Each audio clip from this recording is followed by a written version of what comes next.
मापी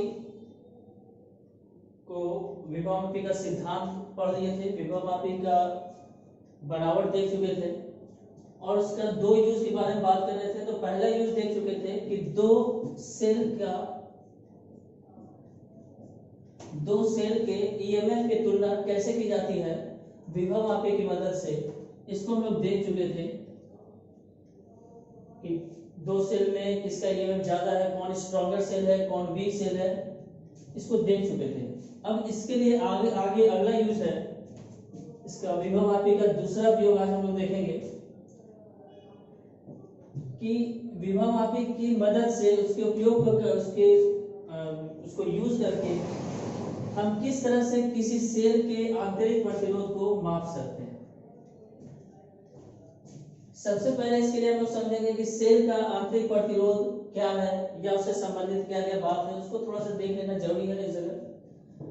तो इस टॉपिक को शुरू करने से पहले हम लोग सेल के आंतरिक प्रतिरोध को समझते हैं। एक सिंपल सर्किट पे बात करते हैं जिसमें सेल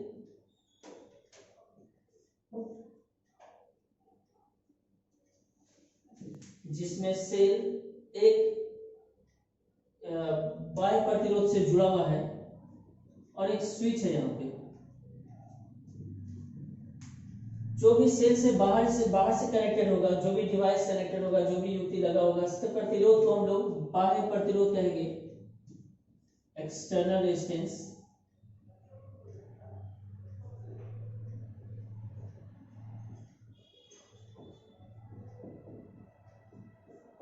बाह्य प्रतिरोध करने का अर्थ है कि सेल के साथ जो भी पदार्थ जुड़ा हुआ है, सेल से जो करंट निकलेगा, सेल से जो विद्युत धारा प्रवाहित होगी उस परिपथ में, तो परिपथ में जो भी युक्ति है, जो भी उसका जो मटेरियल है, जो पदार्थ लगा हुआ है, उसके द्वारा धारा को चलने में जिस भी तरह का प्रतिरोध लगाया जाता है या जिस भी तरह का बाधा उत्पन्न किया जाता है उसको हम लोग कहते हैं बाह्य प्रतिरोध। लेकिन यहाँ ध्यान देने लायक बात है कि अगर सेल पर बात करें तो सेल भी पदार्थ से बना है और सेल के पदार्थ का भी अपना कुछ प्रतिरोध रहता है, कुछ न कुछ बाधा वो भी करंट में पहुंचाएगा, करंट के फ्लो में, धारा के प्रवाह में कुछ न कुछ प्रतिरोध उत्पन्न करेगा। उस प्रतिरोध को हम लोग आंतरिक प्रतिरोध कहेंगे और इसे स्मॉल आर से सेल के मान लेते हैं, सेल के नजदीक दिखाएंगे, सेल का ईएमएफ ई और सेल का आंतरिक प्रतिरोध आर। अब यहाँ ध्यान देना है कि सेल कहने का मतलब सेल का जो धनात्मक सिरा यहाँ हुआ, धनात्मक सिरा, और ऋणात्मक सिरा अगर हम आंतरिक प्रतिरोध को नगण्य माने या उस पर विचार नहीं करेंगे तो ऋणात्मक सिरा यहाँ होगा। लेकिन अगर हम आंतरिक प्रतिरोध पर विचार कर रहे हो या आंतरिक प्रतिरोध नगण्य नहीं हो, उस पर विचार करना जरूरी हो, तब हम कहेंगे कि सेल का धनात्मक सिरा यहाँ है और ऋणात्मक सिरा यहाँ पर है, यानी इसके अंदर आ गया, सेल के अंदर आ गया, और आर हो गया, स्मॉल आर हो गया आंतरिक प्रतिरोध।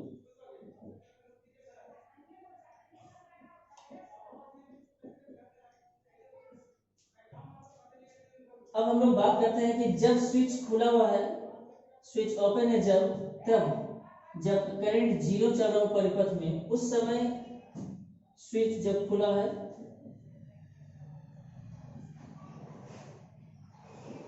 तो परिपथ में धारा 0 है, सेल के द्वारा किसी भी तरह का धारा का प्रवाह नहीं किया जा रहा है। तो उस स्थिति में सेल के दोनों सिरों के बीच का विभवांतर, सेल के धनात्मक सिरा और सेल का ऋणात्मक सिरा, दोनों सिरों के बीच का विभवांतर उसके ईएमएफ के बराबर होता है, विद्युत वाहक बल के बराबर होता है।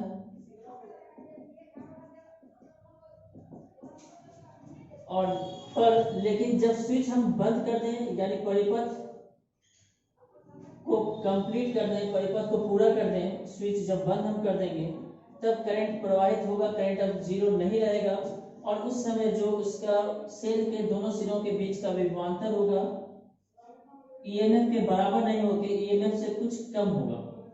और कितना होगा उसके लिए हम लोग सेल के वीडियो में देख सकते हैं, सेल के क्लास में देख सकते हैं। दरअसल में उस समय V बराबर होता है E minus I R, small R आंतरिक प्रतिरोध। यानी इस आंतरिक प्रतिरोध में असल में हम बात करें तो विभवांतर ऊर्जा है, तो सेल जितना खुले परिपथ में उसके पास जितनी ऊर्जा है उस ऊर्जा से कुछ खपत हो जाएगी, उस सेल के पदार्थ के द्वारा ही कुछ न कुछ उस ऊर्जा का खपत कर दिया जाएगा। उसी ऊर्जा का खपत को हम लोग यहाँ से पर small I into small R, I into R से दर्शा रहे हैं। तो सेल का जो विभवांतर अब रहा V बराबर E, EMF के बराबर नहीं रहकर V बराबर E माइनस आई आर हो गया, कुछ घट गया। फिर हम बात करेंगे इसी केस में, इसी कंडीशन में, तो इस समय करंट कितना प्रवाहित होगा। तो जैसे हम परिपथ को बंद करेंगे, परिपथ को मतलब कंप्लीट करेंगे, तो एक धारा प्रवाहित होगी I, जो ओम के नियम से हम कह सकते हैं I बराबर EMF विभवांतर जो बैटरी जो ऊर्जा दे रहा है, और कुल प्रतिरोध यानी बाय प्लस आंतरिक प्रतिरोध यानी R प्लस R। जब I का मान यहाँ हम पुट करेंगे E divided by R plus R, तो यह सॉल्व होकर के R plus R minus R, R cut जाएगा और V बराबर आ जाएगा, लास्ट बचेगा V का फाइनल रिजल्ट होगा E into R divided bye R plus R। यानी सेल जब स्विच खुला रहेगा तो V बराबर E होगा विद्युत वाहक बल के बराबर। जब स्विच बंद कर देंगे तब V बराबर E नहीं होकर के V बराबर E R divided bye R plus R होगा, जिसको अभी हम इसके इस विभव मापी के इस उपयोग में प्रयोग करने जा रहे हैं। तो उसको हम लोग को ध्यान रखना है कि जब स्विच बंद होगा तो V बराबर E into R divided bye R plus R लिया जाएगा। तो हम लोग सेल के आंतरिक प्रतिरोध को माप करने के लिए अब बात करते हैं कि एक्सपेरिमेंटल अरेंजमेंट क्या होगा। जब हम आंतरिक प्रतिरोध को ज्ञात करने के लिए लैब में जाएंगे, प्रयोगशाला में जाएंगे, तो उस समय सर्किट का डिजाइन कैसा होगा, हम लोग सर्किट को किस तरह से जोड़ेंगे, प्रायोगिक व्यवस्था क्या करेंगे, उसको देखते हैं। फिगर में यहाँ पे पोटेंशियोमीटर बना हुआ है, हम लोग जान रहे हैं पोटेंशियोमीटर का स्कीमेटिक डायग्राम है, लेकिन इसका ओरिजिनल डायग्राम कुछ अलग होता है बनावट के हिसाब से। शॉर्ट में हम लोग दिखाते थे, एक वायर था AB, पोटेंशियोमीटर का एक तार AB था जो बहुत लंबा तार था, और पोटेंशियोमीटर जिस ड्राइविंग सर्किट से चलता था, जो पोटेंशियोमीटर को ड्राइव करता था, उसमें एक स्ट्रॉन्ग बैटरी लगा रहता था, एक स्विच होता था और एक परिवर्ती प्रतिरोध RH, जिसको इंग्लिश में रेजिस्टेंस कहते हैं, हिंदी में परिवर्ती प्रतिरोध, इसके लिए रेजिस्टेंस इस तरह से एरो दिया जाता है। ड्राइविंग सर्किट में तीनों इस तरह का चीज लगा होता है। अब जिस सेल का आंतरिक प्रतिरोध हमको ज्ञात करना है, उसको कैसे जोड़ेंगे उसको देखते हैं। हम सेल के पॉजिटिव टर्मिनल को A से जोड़ेंगे,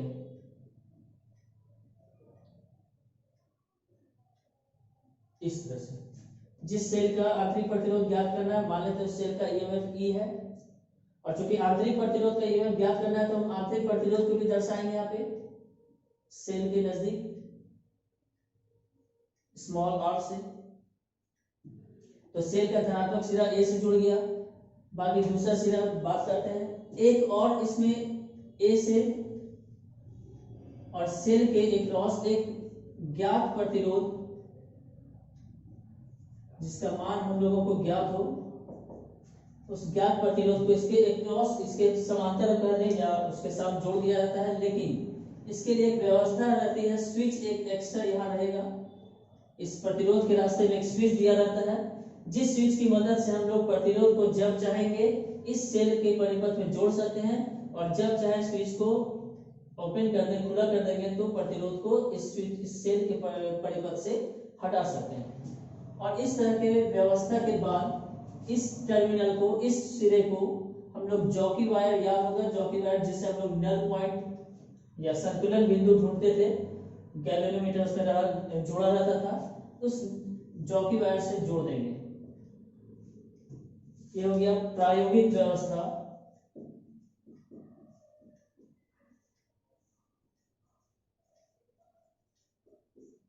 किसी सेल के आंतरिक प्रतिरोध को ज्ञात करने के लिए विभव मापी की मदद से। अब हम लोग दो बात करेंगे, एक जब स्विच खुला रहेगा और जब स्विच बंद होगा। स्टार्ट करते हैं हम लोग पहला कि जब स्विच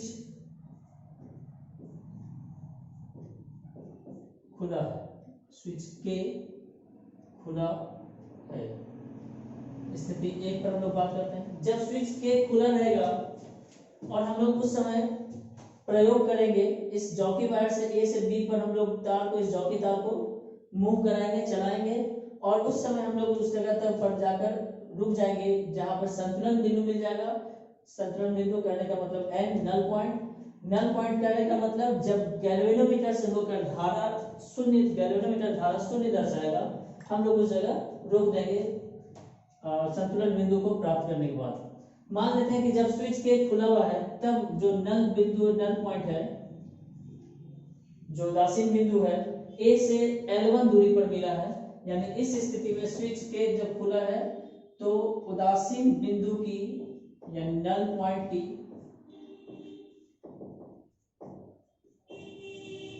स्थिति L1 है। अब इस स्थिति के लिए हम लोगों के पास, जब हम बात कर रहे हैं कि यहाँ पर नल पॉइंट है, उदासीन बिंदु है, मतलब धारा यहाँ पर शून्य है, विक्षेप शून्य है गैल्वेनोमीटर का। इसका मतलब है कि यहाँ का विभव और यहाँ एन का विभव, यानी सेल का ऋणात्मक सिरा और उदासीन बिंदु दोनों का विभव समान है, जरा सा भी विभवांतर नहीं होगा, इसलिए धारा का प्रवाह नहीं हो रहा है। या विपरीत कहें तो धारा का प्रवाह नहीं होना यह दर्शा रहा है कि इस गैल्वेनोमीटर के दोनों सिरों का विभव समान हो गया है। दूसरा, सेल के धनात्मक सिरा को अगर देखें तो डायरेक्ट ए से जुड़ा हुआ है, तो इसका मतलब है कि इस दोनों के बीच का विभवांतर वही होगा जो ए और एन के बीच होगा। अब चूंकि स्विच सेल का परिपथ खुला हुआ है, तो जो अभी बात कर रहे थे हम लोग कि सेल का परिपथ जब खुला रहेगा तो सेल का जो विभवांतर होगा V बराबर E होगा, और A से N के बीच का विभवांतर, क्योंकि जब विक्षेप शून्य होगा तो यहाँ के विभवांतर यहाँ के विभवांतर बराबर होगा, यहाँ का विभवांतर E हुआ विद्युत वाहक बल के बराबर, और A से N के बीच की लंबाई अगर L1 है तो विभव मापी के सिद्धांत से हम लोग देख चुके हैं, जिसमें हम लोग पढ़े थे कि V बराबर KL, यानी अगर तार के किसी भाग की लंबाई L है तो उस भाग के दोनों सिरों के बीच या उस भाग के अक्रॉस विभवांतर V बराबर K12 होगा, K कांस्टेंट है। तो यहाँ पर L1 के करस्पॉन्डिंग विभवांतर हो जाएगा KL1, यानी हम लोगों के पास पहला समीकरण हो गया E बराबर KL1 उस स्थिति में जब स्विच के खुला। अब अगला स्टेप हम लोग क्या करेंगे कि स्विच को बंद कर देंगे। जैसे ही स्विच बंद करेंगे तो नल पॉइंट अब गैल्वेनोमीटर को से कुछ धारा दर्शाएगा, क्योंकि परिपथ बदल चुका है इस तरह।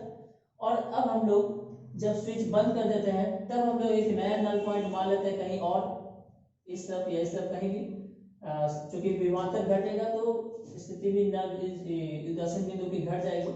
मान लेते हैं कि नई स्थिति L2 है, यानी जब स्विच के बंद है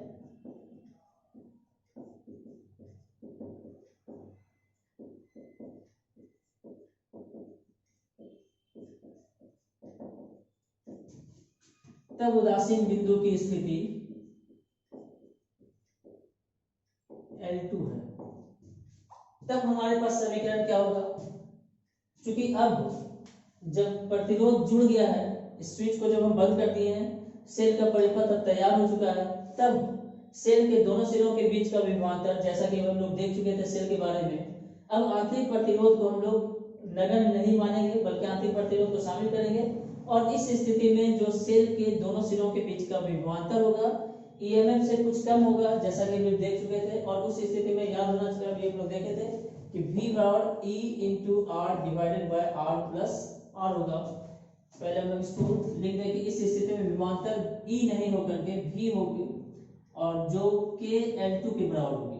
नई स्थिति, उदासीन बिंदु की नई स्थिति L2 के हिसाब से जो नया विभवांतर होगा सेल के दोनों सिरों के बीच V K L2 के बराबर होगा, और V के इस सूत्र को अगर हम रख दें, स्विच बंद होने की स्थिति वाले सूत्र को रख के,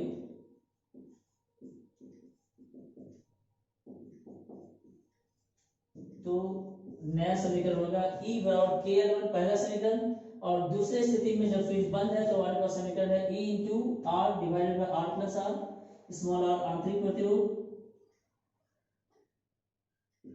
बराबर Kn2। अब हम लोग दोनों को डिवाइड करते हैं। तो जब हम समीकरण 1 और 2 को डिवाइड करेंगे, 1 से 2 को, तो समीकरण 1 का LHS E और समीकरण 2 का LHS E R divided bye R plus R होगा। E और ये कैंसिल हो जाएगा। RHS में समीकरण 1 का RHS KL1, समीकरण 2 का RHS KL2, K और K कैंसिल हो जाएगा और हमारे पास समीकरण बचेगा R plus R divided by L1 by L2, जिसको हम सॉल्व करेंगे तो आंतरिक प्रतिरोध के लिए फॉर्मूला बचेगा L1 by L2 minus 1 into R। अब आंतरिक प्रतिरोध को हम ज्ञात कर सकते हैं। जब हम प्रयोग करेंगे तो स्विच को ओपन करके रखेंगे, जब स्विच खुला रहेगा तब जो नल बिंदु, जो उदासीन बिंदु प्राप्त होगी उसे L1 कहेंगे, और L2 जो यहाँ है उस समय उस स्थिति के लिए उदासीन बिंदु की स्थिति है जिस स्थिति में स्विच बंद हो गया। तो L1 L2 याद रखना है। L1 जब स्विच खुला था, स्विच K1 खुला था, तब के लिए उदासीन बिंदु की स्थिति L1, और जब स्विच बंद हो गया तब उदासीन बिंदु की स्थिति L2। L1 L2 का मान प्रयोग से ज्ञात करके याद रख सकते हैं। और बचा R चूंकि ज्ञात प्रतिरोध था इसका मान याद रखेंगे, आंतरिक प्रतिरोध का मान ज्ञात हो जाएगा। इस समीकरण से हम लोग आंतरिक प्रतिरोध ज्ञात कर सकते हैं विभव मापी प्रयोग से। एनसीईआरटी में इस पर एक न्यूमेरिकल है 3.23, इससे हम लोग बना सकते हैं आसानी से। L1 L2 उसके अंदर दिया हुआ है, लैंग्वेज पढ़ के समझ जाना है कि किस स्थिति में L1 क्या है L2 क्या है, समझ लेना है। देख लेना है कि स्विच जब खुला है तो उसको L1 करना है, जब स्विच बंद हो उसको L2 समझ रख लेना है, और ज्ञात प्रतिरोध दिया है उसको रख लेंगे। और इस न्यूमेरिकल से एक चीज सीखने के लिए है कि हम लोग जब इस न्यूमेरिकल को बनाएंगे तो ध्यान देंगे कि जो जिस सेल का हम लोग आंतरिक प्रतिरोध ज्ञात कर रहे होंगे और सवाल में दिया रहेगा कि इसका ईएमएफ भी दिया रहेगा, इसका ईएमएफ भी दिया हुआ रहेगा, तो हम लोग देखेंगे कि ड्राइविंग सर्किट का जो बैटरी है, जो सेल है, उसका ईएमएफ, उसका विद्युत वाहक बल जिस सेल का आंतरिक प्रतिरोध ज्ञात करना है उसको उससे अधिक रहेगा। जिस तरह की बार बार बात कर रहे हैं लोग, इसके बनावट से ही कि विभव मापी में एक स्ट्रॉन्ग सेल होता है। इस न्यूमेरिकल से हम लोग देख सकते हैं कि यहाँ पर लगाया गया सेल से इसका ईएमएफ ज्यादा होगा, विद्युत वाहक बल ज्यादा होगा। इसका मतलब कि स्ट्रॉन्गर बैटरी है, और स्ट्रॉन्गर बैटरी का मतलब हुआ कि जो सर्किट हम लोग यूज कर रहे हैं, जो सर्किट हम लोग इस विभव मापी से जोड़ रहे हैं, उस सर्किट से चूंकि इसका स्ट्रॉन्गर ईएमएफ है, ज्यादा बड़ा विद्युत वाहक बल है, तो इससे कभी भी करंट इधर नहीं जाएगा, हमेशा इसका करंट इधर ही रहेगा। और इसी कारण से जो हम लोग बात किए थे कि विभव मापी एक आदर्श वोल्ट मीटर है, इसी कारण से क्योंकि किसी दिए गए परिपथ से जिसको हम इससे जोड़ रहे हैं उससे यह करंट नहीं लेता है, जिसके कारण किसी भी माप को वोल्ट मीटर की तुलना में बहुत ज्यादा शुद्ध मान लेता है। तब कहा जाता है कि विभव मापी एक आदर्श वोल्ट मीटर है। इसके पहले हम लोग ध्यान देंगे, इसके पहले हम लोग उपयोग 1 जब पढ़े थे तो वहां फॉर्मूला आया था E1 by E2 L1 by L2। Cell का ईएमएफ की तुलना के लिए फॉर्मूला हम लोग के पास आया था सेल के विद्युत वाहक बल की तुलना के लिए E1 बाय E2 बराबर L1 बाय L2। यहाँ याद रखना चाहिए कि L1 उदासीन बिंदु की स्थिति है जब E1 को जोड़ा गया था परिपथ में, और L2 उस समय के उदासीन बिंदु की स्थिति है जब E2 को जोड़ा गया था। पिछला उपयोग 1 के लिए बात कर रहे हैं। इस पर भी एक न्यूमेरिकल है एनसीईआरटी में 3.12, बहुत ही आसान न्यूमेरिकल है। एक ईएमएफ दिया हुआ है और दोनों स्थिति के लिए उदासीन बिंदु की स्थिति दी हुई है, L1 L2 दिया हुआ है न्यूमेरिकल में, किसी एक का निकाल लेना है, उसको बना लेना है दोनों न्यूमेरिकल। इस तरह से इस टॉपिक को हम लोग